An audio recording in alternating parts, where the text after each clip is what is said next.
Hi, நான் ரச்சனா ராம்குமார். இன்றைக்கி வந்துட்டு பிரம்ம முகூர்த்த பூஜை 17வது நாள் சிறப்பாக போயிட்டுருக்கு. நடுவில் வந்துட்டு உங்களுக்கு நிறைய நான் பேசாமையே பாட்டெல்லாம் போயிட்டுருக்கோம். எனக்கு கொஞ்சம் நடுவில் உடம்பு சரியில்லாமல் ஆயிடுச்சு. இருந்தாலும் பூஜை பண்ணணும் அப்படிங்கிறதுக்காக கண்டிப்பாக நான் வந்து எல்லா நாளுமே பண்ணேன். முடியாத காலத்தில் கூட எந்திரிச்சு பண்ணேன். என் ஹஸ்பண்ட் கொஞ்சம் எனக்கு ஹெல்ப் பண்ணினாங்க. இப்போ கொஞ்சம் பரவாயில்ல, நல்லாயிட்டேன். இன்றைக்கி பார்த்திங்கன்னா காலையில் 4 மணிக்கு எழுந்திரிச்சு குளிச்சுட்டு வாசல் தெளித்து கோலம் போட்டுட்டு வெளியில் விளக்கேற்றியாச்சு. விளக்கேற்றிட்டு நிலவாசலுக்கு வந்து மஞ்சள் குங்குமம் வச்சேன். ஏன்னா எனக்கு டே 10, அதாவது பிரம்ம முகூர்த்த பூஜை 10வது நாள் இருக்கும் போதுலேருந்தே கொஞ்சம் உடம்பு சரியில்லாமல் ஆச்சு.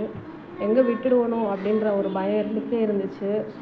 ஆனால் விடக்கூடாது அப்படின்னு சொல்லிட்டு கொஞ்சம் வைராக்கியமாக எடுத்து பண்ணினேன். ஏன்னா முடியல, எந்திரிக்கவே முடியாமல் தான் எடுத்து பண்ணினேன். எதுக்காக நான் இது சொல்கிறேன்னா, பூஜை பண்ணுறவங்களுக்கு இது ஒரு மோட்டிவேட்டாக இருக்கும் அப்படிங்கிறதுக்காக தான். என் ஹஸ்பண்டும் சொன்னாங்க, எதுக்கு முடியாமல் பண்ணணும், விட்டுடு அப்படி சொல்லிட்டுலாம் சொன்னாங்க. ஆனால் அவங்களே எனக்கு ஹெல்ப்பும் பண்ணாங்க. நான் பண்ண போகிறேன் அப்படின்னு சொன்னும்போது எனக்கு அவங்க வந்து ஹெல்ப் பண்ணினாங்க. அவங்க நிறைய ஹெல்ப் பண்ணாங்க. ரொம்ப ஒரு 4-5 நாளாக வந்து அப்படியே தான் இருந்தது. போன டியூஸ்டே கூட நான் வந்து இங்கே வாசப்படிக்கு மஞ்சள் குங்குமம் வைக்கலை. அதனால் இன்றைக்கி வந்து சங்கடகர சதுர்த்தி இல்லையா, சரி இன்றைக்கி எழுந்திரிச்சி நைட்டே வந்து வீடெலாம் தொடச்சி வச்சுட்டு இருந்தேன். காத்தால எழுந்திரிச்சி கொஞ்சம் மஞ்சள் குங்குமம்லாம் வச்சுட்டு உருளிக்கு பூ போட்டுட்டு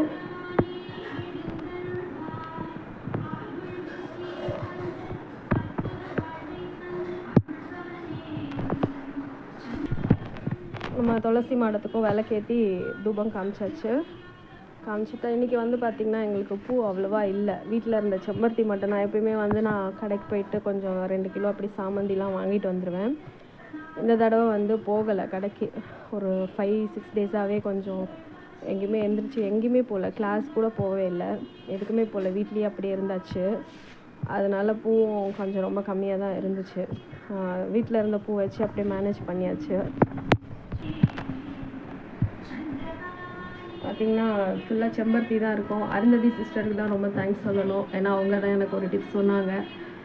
தண்ணியில் நைட்டு போட்டு வச்சா காத்தால மலர்ந்துரும்னு சொல்லிட்டு. அதனால தான் எனக்கு இன்றைக்கி ரொம்ப ஹெல்ப்பாகவே இருந்தது. இந்த ஒரு 1 வீக் ஃபுல்லாகவே எனக்கு வந்து ஃபுல்லாக செம்பருத்தி பூ தான் வச்சேன் சாமிக்கு. இன்றைக்கி பார்த்திங்கன்னா பிரசாதமாக வந்துட்டு பேரிச்சம்பழம், திராட்சை, அதுக்கப்புறம் வந்து முந்திரி பருப்பு வச்சுருக்கோம்.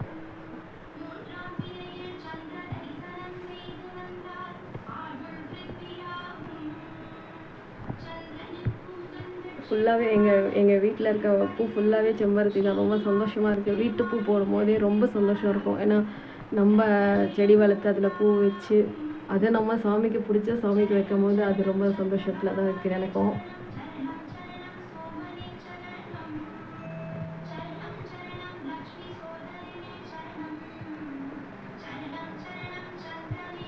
அதே மாதிரி இன்றைக்கி பர்த்டே செலிப்ரேட் பண்ணுறவங்க, கல்யாண நாள் செலிப்ரேட் பண்ணுறவங்களையும் நான் வாழ்த்திட்டு உங்களோட பிரார்த்தனை ஏதாவது இருந்தாலும் சாமிக்கிட்ட வச்சுக்கோங்க, சரிங்களா? உங்கள் பிரார்த்தனை எதுவாக இருந்தாலும் நல்லபடியாக நடக்கணும் அப்படின்னு வேண்டிக்கிறேன். அதே மாதிரி தேவி சிஸ்டர், உங்களுக்கு வீடு கிடச்சிதா?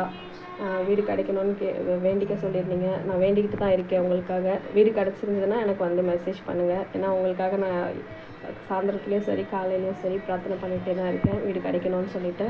வீடு கிடச்சிதுன்னா எனக்கு வந்து ஒரு மெசேஜ் பண்ணிவிடுங்க, நான் ரொம்ப சந்தோஷப்படுவேன், சரிங்களா? இந்த வீடியோ பிடிச்சிருக்குன்னு நினைக்கிறேன். பிடிச்சிருந்ததுன்னா லைக் பண்ணி, ஷேர் பண்ணி, சப்ஸ்கிரைப் பண்ணுங்கள். தேங்க்யூ.